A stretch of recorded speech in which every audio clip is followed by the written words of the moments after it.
अस्सलामु अलैकुम। आप देख रहे हैं टुडे विद अली। आज की इस वीडियो में हम जॉन सीना के बारे में कुछ दिलचस्प हकाई की बात करेंगे।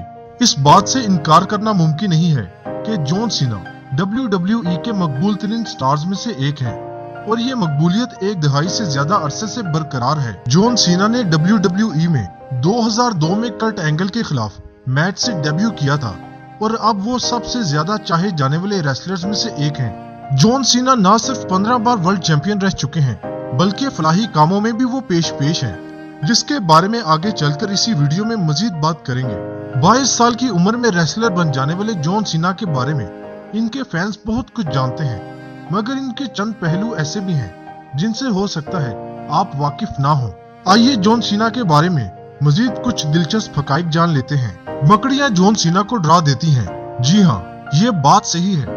रिंग में बड़े बड़े रेसलर्स को खाक चटाने वाले जॉन सीना खुद एक छोटी सी मकड़ी से डर जाते हैं। जॉन सीना ने वेट लिफ्टिंग उस वक्त शुरू की थी जब वो स्कूल में बदजुबानी का शिकार होने लगे थे, जिससे बचने के लिए वो जिस्मानी तौर पर खुद को मजबूत बनाने में लग गए थे।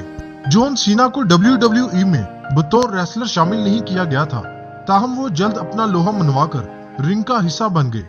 रेसलमेनिया में सबसे ज्यादा टाइटल जीतने का एजाज भी जॉन सीना के पास ही है, जो उन्होंने 4 दफा टाइटल जीतकर अपने नाम किया। जॉन सीना को एक और एजाज भी हासिल है और वो मेक ए विश फाउंडेशन के बच्चों के लिए 400 से ज्यादा ख्वाहिशात पूरी करने का रिकॉर्ड है। जॉन सीना अमेरिकी नहीं बल्कि इनके वालिद का ताल्लुक इटली से है, जबकि वालिदा कैनेडियन है, जबकि इनके 4 भाई और हैं। रेसलिंग में इंजरीज होती रहती हैं, मगर 2007 में मिस्टर कैनेडी के खिलाफ मैच में जॉन सीना ने अपने मसल्स की इंजरी के बावजूद मैच को मुकम्मल किया और उसे जीता भी। दिलचस्प बात यह है कि जॉन सीना ने इब्तिदा में रेसलिंग की दुनिया में अपना नाम दी प्रोटोटाइप रखा था जब वो अल्टीमेट प्रो रेसलिंग नामी लीग का हिस्सा थे।